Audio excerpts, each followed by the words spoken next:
Una fotografía actual de Centroamérica, de la violencia de Centroamérica, que es la que más se exporta, ¿no? Documentales de Nat Geo, de Discovery, han hecho famosos las pandillas centroamericanas conocidas como Mara Salvatrucha, Pandilla Barrio 18, etc. Luego les propongo hacer una revisión de esta violencia que no es nueva, que no nace en los años 90, sino que es una violencia histórica y es un resultado de esa violencia acumulada. Luego un poco presentarles desde dónde la sociedad ha respondido a esa violencia con enfoques represivos, pero luego con enfoques preventivos hacia una construcción de paz, y para terminar con un horizonte o el horizonte de Centroamérica. Esta es la fotografía turística de Centroamérica, ¿no? Sobre todo el Triángulo Norte, la costa atlántica, que los gobiernos en su propuesta y en sus agendas políticas económicas quieren exportar. Sin embargo, son otras fotos las que están viviendo los ciudadanos de a pie en los países centroamericanos, sobre todo en el Triángulo Norte. Estas son las fotos que aparecen todos los días y son las postales que viven sobre todo los sectores populares urbanos y marginales en Honduras, Guatemala, El Salvador principalmente. La fotografía que está resaltada recibió el Premio Mundial de Fotografía por la categoría Vida Cotidiana de una fotógrafa salvadoreña, y la pongo y la resalto sencillamente porque es irónico que la vida cotidiana se ilustre en Centroamérica de esa manera.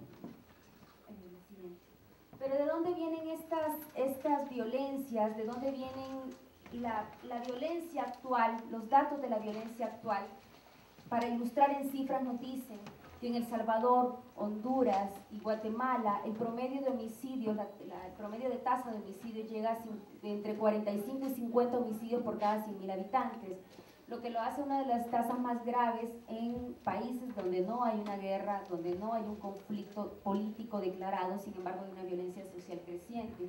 Las tasas de encarcelamiento también de estos tres países son altas.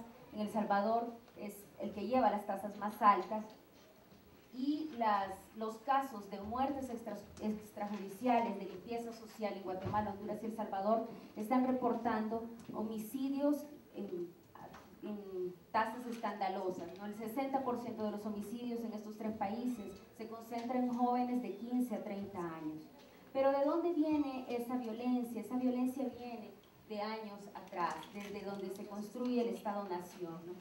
Nuestra historia está plagada de etnocidios, de masacres indígenas y campesinas desde 1832 a 1932. En Guatemala y El Salvador vivimos una guerra civil con masacres, miles de desaparecidos y asesinatos políticos desde los años 70 hasta los 90. En Honduras, si bien no hubo una guerra civil, hubo persecución política y parálisis de la protesta social a fuerza de fuerza militar. Todos estos procesos de control, de militarización, han estado en función de hacer más eficaces la instauración de modelos económicos determinados y que concentran en unas pocas manos toda la riqueza que se genera en estos países, ¿no? Ha sido la fuerza militar en función del establecimiento de un poder hegemónico del que todavía tenemos consecuencias. Ante la ineficacia estatal de generar seguridad, nunca ha habido un monopolio de la violencia legal y legítima, más bien se ha tolerado y se ha fomentado un sistema paralelo de seguridad, paralelo a lo legal, ¿no? Se han propiciado sistemas de seguridad o de protección privada que van desde los guardianes privados desde 1800, pasando por las defensas civiles en los años 80, y hoy por hoy el auge de las empresas de seguridad privada que también asumen su tarea de control, ¿no? Como un mercado más de ingresos. Los métodos de control históricamente aplicados en estos tres países han sido la vigilancia territorial, las amenazas, la coacción, el desaparecimiento, la tortura, los asesinatos colectivos, los linchamientos. Las víctimas históricas han sido indígenas, campesinos, opositores políticos y en los últimos 30 años jóvenes, mujeres con datos crecientes. a esta historia que viene de 1800 surgen nuevas formas de violencia, violencias más expresivas y que no están alejadas de lo que está pasando en otros países de América Latina, solo que en Centroamérica se vive con mayor dramatismo, ¿no?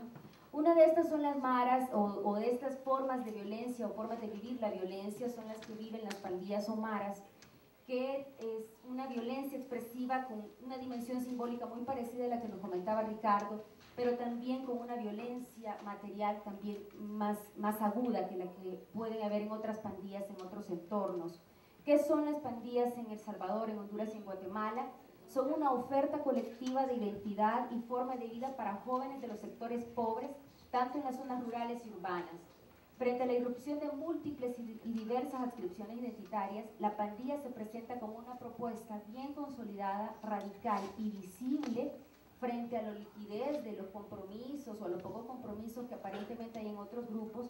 Las pandillas se presentan como una manera radical de unión, una manera radical de identificación.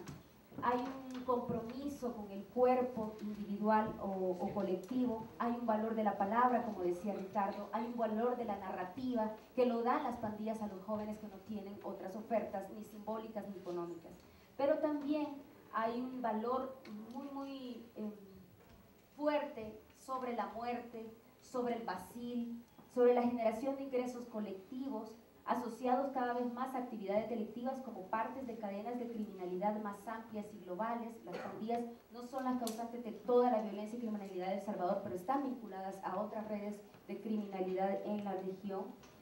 Y esto porque se les han ido cerrando posibilidades en el entorno laboral, en el entorno social, en el entorno cultural.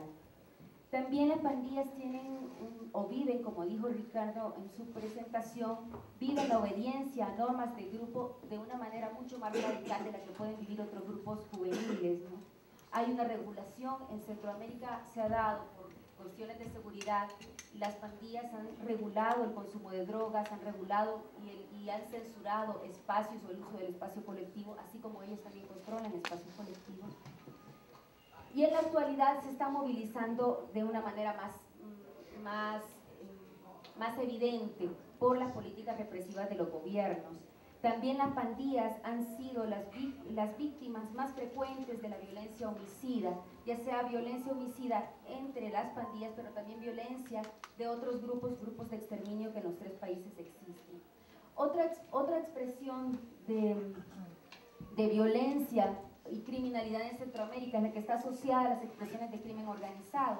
No es secreto que Centroamérica está vinculada cada vez más a estas redes transnacionales de tráfico de droga, de armas, trata de blancas, que son los grandes mercados que en estos momentos están operando en el mercado ilegal.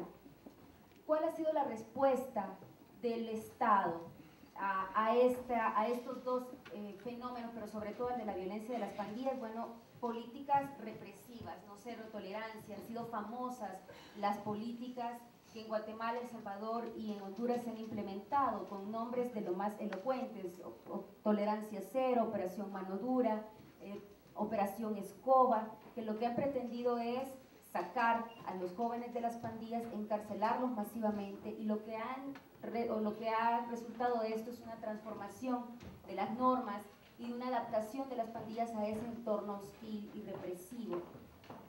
Las organizaciones sociales han tenido que negociar, organizaciones como las que pudo habernos presentado antes, la experiencia anterior en el Ecuador, las organizaciones en Centroamérica han tenido que negociar y enfrentarse al Estado por esos enfoques y por esas formas de intervención. Frente a esta intervención represiva, las organizaciones de sociedad civil lo que han estado buscando, han estado intentando de muchas maneras limitadas, digamos, y como contracorriente de la política dominante, es establecer programas en donde los jóvenes tengan el protagonismo.